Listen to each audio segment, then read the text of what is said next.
जय हिंद मेरे सभी प्यारे विद्यार्थियों, कैसे हो आप सभी। आशा करता हूँ सभी अच्छे होंगे। बच्चों, रेलवे एनटीपीसी का जो बच्चे इंतजार कर रहे हैं उसके रिगार्डिंग अभी बहुत बड़ी खबर एक न्यूज़पेपर में छपी है, और ऐसा वैसा नहीं है, एम्प्लॉयमेंट वाले सेक्शन में छपी है। और जब भी एम्प्लॉयमेंट वाले सेक्शन में न्यूज आती है किसी भी वैकेंसी के रिगार्डिंग, तो उसमें जो डाटा दिया गया था वो एकदम फुल प्रूफ ठीक होता है, और उसके ही कुछ दिनों बाद कहीं ना कहीं आपके फॉर्म निकल जाते हैं। यही आज तक होते आए और यही हमेशा होता रहेगा।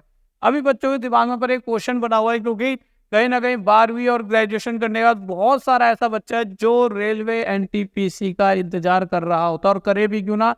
अगर देखोगे तो इतनी सारी रेलवे की वैकेंसी में एक यही वैकेंसी है जो बहुत बहुत बहुत अच्छी होती है। सारी अच्छी होती है, बट इसमें कुछ ऐसी पोस्ट होती है जिसमें बहुत मजेदार रिस्पेक्ट, पैसा, सब कुछ यहाँ पे मिल रहा होता है। और देखिए, इंसान को यही चीजें सबसे ज्यादा अच्छी लगती हैं, पैसा और रिस्पेक्ट। रिस्पेक्ट बहुत प्यारी होती है, साथ साथ पैसा भी। अब कहीं ना कहीं बच्चों के दिमाग में आ रहा है डेट फॉर्म कब से भरे जाएंगे, कितने पद बढ़ेंगे, इन सारी चीजों पे बात करेंगे। परंतु क्या लगता है, क्या बहुत ज्यादा डिले होने वाला है फॉर्म निकलने में? तो मेरे प्यारे बच्चों, देखिए, जितना अभी तक रेलवे करते आ रही है, जो भी उसने कहा है अभी तक तो सच ही करा है। पर हाँ, एक दो चीजों में दो थोड़ा वो गलत जा रहे हैं, वो बताए तो मैं आपको। अगर मैं बात करता हूँ एएलपी की, तो इन्होंने जो डेट बोली थी जनवरी से मार्च के बीच में, इन्होंने कहा था फॉर्म निकलेंगे, निकल चुके हैं। अप्रैल से जून के बीच में टेक्नीशियन निकलने थे, निकल चुके हैं। जुलाई से सितंबर के बीच में इन्होंने कहा था कि मेरे भाई लेवल 4, 5, 6 यानी ग्रेजुएशन वाली, और 2 और 3 यानी ट्वेल्थ वाली। तो पहले क्या था, ट्वेल्थ और ग्रेजुएशन के एक साथ निकलते थे। इस बार इन्होंने कहा तो अलग अलग नोटिफिकेशन आने वाले हैं, 2 अलग अलग नोटिस आएंगे। देखिए, 2 आए चाहे एक साथ आ जाए, पर मुद्दा क्या, आए तो सही। तो कहीं ना कहीं इन्होंने कहा था कि जुलाई से सितंबर, तो जुलाई भी खत्म हो गया और अगस्त भी खत्म होने वाला है, परंतु अभी तक फॉर्म आए नहीं है।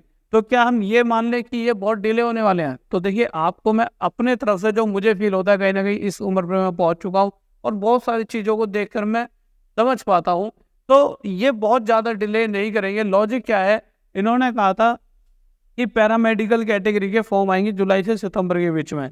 15 अगस्त को फॉर्म निकाले। आप समझिए, कोई भी ऐसी संस्था आज तक पूरे भारत में नहीं है जिसने 15 अगस्त को कोई फॉर्म निकाला हो।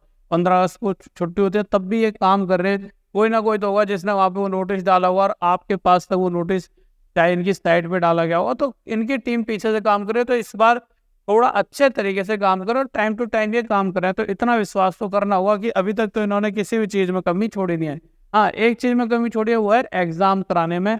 एग्जाम अभी भी डिले ही हो रहे हैं। तो उसके लिए तो मैं हाथ जोड़ के कहना चाहूंगा अश्विनी वैष्णव जी से, जो हमारे रेलवे मंत्री, की कृपया इस पर थोड़ा ध्यान दें, एग्जाम भी टाइम टू टाइम कराए। बट हाँ, टाइम टू टाइम फॉर्म निकल रहे हैं, तो कहीं ना कहीं अगर अगस्त खत्म होने वाला है, तो मेरे प्यारे बच्चों सितंबर के फर्स्ट वीक तक ही आपको बहुत जल्द एनटीपीसी के फॉर्म देखने को मिलेंगे। अब फॉर्म आते ही उथल पुथल होगी। और अच्छा, एक बार न्यूज़पेपर में क्या कहा गया है वो भी मैं आपको पढ़ा देता हूँ, जिससे कि आपको देखिए, ये वो पैरामेडिकल वाले फॉर्म है जो 15 अगस्त को इन्होंने निकाले थे। यहाँ पे देखिए, आपको अगर मैं दिखाऊंगा तो यहाँ पे इन्होंने देखा भारत सरकार रेलवे मंत्रालय, यहाँ पे तिथि 15 अगस्त है। रेलवे भर्ती वेबसाइट पर प्रकाशित पैरामेडिकल विभिन्न पदों के लिए भर्ती है ये। और यहाँ पर इस तरह से यहाँ पर पूरे एक इन्होंने पैरामेडिकल के लिए क्या निकाला था। मतलब ऐसा है कि यहाँ पर जो ये वाला नोटिस है, ये आप जाओगे चेक करो तो 15 अगस्त को आपको मिल जाएगा।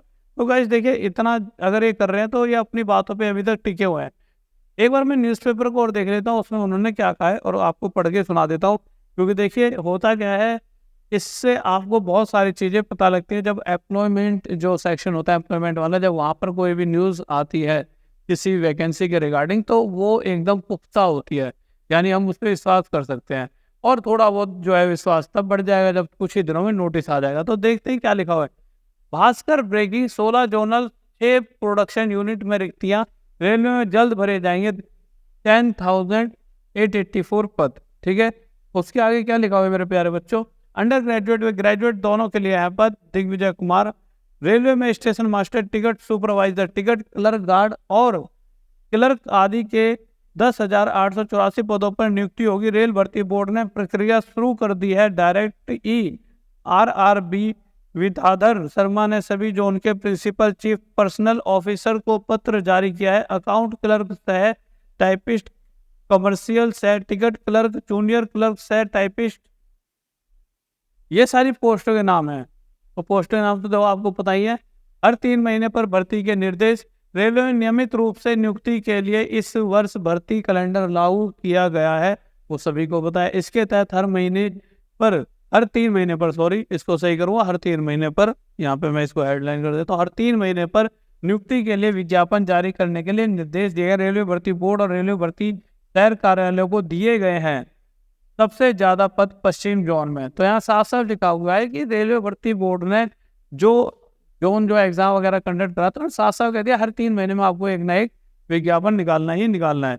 अब अगर आगे चलते हैं तो देखिए ये आपके जोन है सारे के सारे, ये आपके पद हैं और ये आपके जोन है और ये इनके पद हैं। तो टोटल जोन हो गया आपके 1 2 3 4 5 6 7 और यहाँ पर थोड़ा सा इसको नीचे कर लेते हैं। देखिए 1 2 3 4 5 6 7 8 और 8 16 आपके टोटल जोन हो जाते हैं। ठीक है गाइस, अब हो जाता है कि मेरे भाई ठीक है सर अब तैयारी व्यारी कैसे करें। तो देखिए बच्चों तैयारी करने के तो बहुत अपने अपने तरीके हैं, कैसे कैसे बच्चा तैयारी कर सकता है। इसको एक बार बड़ा करके दिखाता हूँ जब पोस्टों के बारे में कि क्या कौन कौन सी इसका स्क्रीनशॉट ले लेना, कहाँ कहाँ पर कितने कितने वैकेंसी आएंगी, किस किस की। भाई ये है हमारे अकाउंटेंट क्लर्क कम टाइपिस्ट कम कमर्शियल कम टाइपिस्ट, इस तरह से सारी की सारी आपकी वैकेंसी हैं। अब बच्चे कहते हैं सर तैयारी कैसे करें, और बहुत सारे बच्चे सोचेंगे कि अरे वही सर कहेंगे कोर्स वोर्स लीजिए। अरे ऐसा कुछ नहीं बच्चों, देखो आप जो तैयारी की अगर मैं बात करूं तो तैयारी के लिए क्या क्या कर सकते हो। या तो आप किसी भी एक कमरे में चुपचाप बैठो, आपको एक समय देना ही पड़ेगा इधर उधर ना जाकर, पर कहाँ से पढ़े कैसे पढ़े उस पर आएंगे। बट उससे पहले आपकी जो एज होगी वो एज लिमिट भी बहुत होगी। कहीं ना कहीं आप में से मैक्सिमम बच्चे जिनकी बहुत सारे एग्जाम नहीं दे सकते, 30 32 साल के आते हैं, वो भी एनटीपीसी का फॉर्म भर पाएंगे। और कहीं ना कहीं 3 साल की पक्का आपको एज रिलैक्सेशन यहाँ पर देखने को मिलेगा। 3 साल का पक्का एनटीपीसी में आपको एज रिलैक्सेशन देखने को मिलेगा। तो बहुत अच्छा यहाँ पर रहने वाला है। ये आपका सिलेबस है, ये आपका सिलेबस है आपका CBT 1 CBT 2 का। उसके अलावा अगर मैं सैलरी की बात करूँ तो मैं हमेशा कहते हैं बहुत अच्छी सैलरी मिलती है यहाँ पर। अगर आप देखोगे तो यहाँ पर टोटल 34,000 सैलरी है। ये किसकी है मेरे भाई, ये है लेवल 1 की, ये ग्रुप डी वाली है, इसका इससे कोई मतलब नहीं है एनटीपीसी से। ये लेवल 1 है, इसको तो छोड़ ही दो, ये ग्रुप डी वाली सैलरी है। इसके आगे आ जाते हैं, ये है आपकी लेवल 2 की। तो लेवल 2 की अगर बात करें तो 58,000, आप समझ सकते हो लेवल 2 लेवल 1 से हल्का सा ऊपर है। और उसकी सैलरी की अगर बात करें तो उसकी सैलरी मेरे भाई 58,000 है। अपने आप में 60,000 सैलरी होना बहुत बड़ी बात है। अगर उसके आगे आ जाते हैं और हम अगले लेवल पर बात करते हैं तो इस लेवल की अगर मैं बात करूँ तो इसकी 74,000 के करीब सैलरी बनती है। ये लेवल 5 होगा पक्का। अगर इसकी इतनी सैलरी बनती है 74,000 के करीब, तो ये बहुत अच्छी सैलरी यहाँ पर मिल रही होती है एनटीपीसी में। तो गाइस और भी बहुत सारी वैकेंसीज है जिसको जाकर आप फॉर्म फिल कर सकते हो। साथ ही साथ आपके सभी के प्यार से, आपके मम्मी पापा के प्यार से, आपकी मेहनत से और हमारी मेहनत से हमने एक कॉलेज ओपन करा है जो आप सभी भाई बंधुओं के लिए है। आपका अपना कॉलेज है, कभी भी आ सकते हो, किसी भी टाइम आ सकते हो। आप जब भी आओगे मैं यहाँ पर आपको मिलूंगा। यहाँ पर हम बहुत सारे कोर्सेज करा रहे हैं, ठीक है, जैसा कि आप देख सकते हो BEd BTC BPEd MAd DLEd MA BSc DLEd ही आपकी BTC होती है, BEd D फार्मा भी है, तो सारे कोर्सेज कर सकते हो। उसके अलावा अभी हमने एक टॉप तक के नाम से ही इसी कॉलेज में जो ये हमारे कॉलेज ओपन करा है, यहीं पर हम एक गुरुकुल स्टार्ट कर रहे हैं।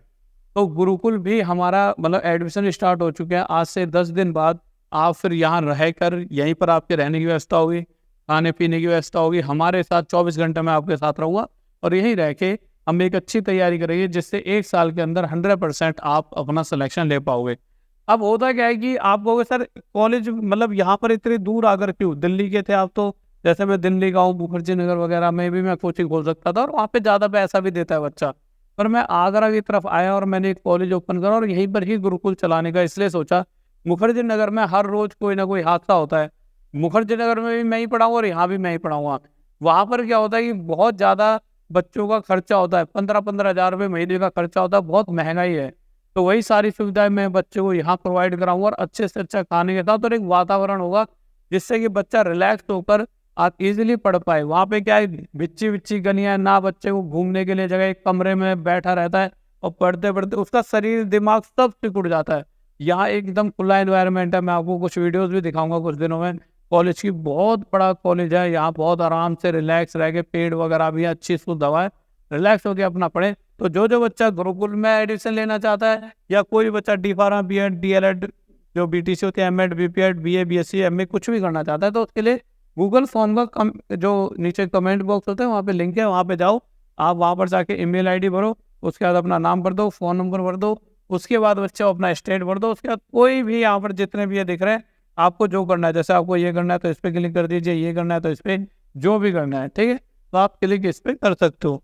यहाँ पे क्लिक करके आप अपना छोड़ सकते हो। ठीक है गाइस, ओके, तो आप समझ चुके होंगे। तो आप में से मुझे लगता है बहुत सारा ऐसा बच्चा है, क्योंकि अभी तक हम जो अभी सोच के बैठे हैं कि पहले 2 से 3 महीने के प्रोसेस में हम 100 ही बच्चे लेंगे। 500 बच्चों ने अभी तक रजिस्ट्रेशन करा दिया है, परंतु ऐसा नहीं है जो 500 ने रजिस्ट्रेशन करा दिया उनका एक साथ एडमिशन ले लेंगे। हम सबसे मिलेंगे, हम ऐसे ही बच्चे बस यहाँ पर रखेंगे जो पढ़कर, जिनके दिमाग में क्लियर है कि मुझे पढ़ना ही पढ़ना है। ऐसा बच्चा नहीं जो सोचेगा कि यार मस्ती कर लूंगा, घर से बाहर रहूंगा, वहां पर कुछ गर्ल्स होंगी उन्हें इस तरह से छेड़ लूंगा, ये कर लूंगा। तो ऐसे कोई यहाँ पर इस तरह की चीजें नहीं होंगी, क्योंकि यहाँ पे कैमरे लगे हुए हैं और कैमरों में आप रहोगे। कोई भी अगर थोड़ी सी भी आप गलती करते हो तो आपके पेरेंट्स को वीडियो दिखाती जाएगी। तो प्रॉपर वही मन बना कर आए जो यहाँ पे पढ़ना चाहता है, मस्ती के लिए ना आए। मस्ती करने के लिए आपने कॉलेज में खूब मस्ती कर ली है और उसके बाद आप पूरी जिंदगी करते रहना, एक बार जॉब लगा लो। तो पहले मन बना के आओ कि पहले पढ़ना है, मस्ती के लिए जॉब लगने के बाद भी मस्ती बहुत है जीवन में। तो गाइस, आप एक बार कमेंट बॉक्स में और ये अपने सभी दोस्तों तक इस वीडियो को पहुंचा दीजिए। जय हिंद, जय भारत, रवि।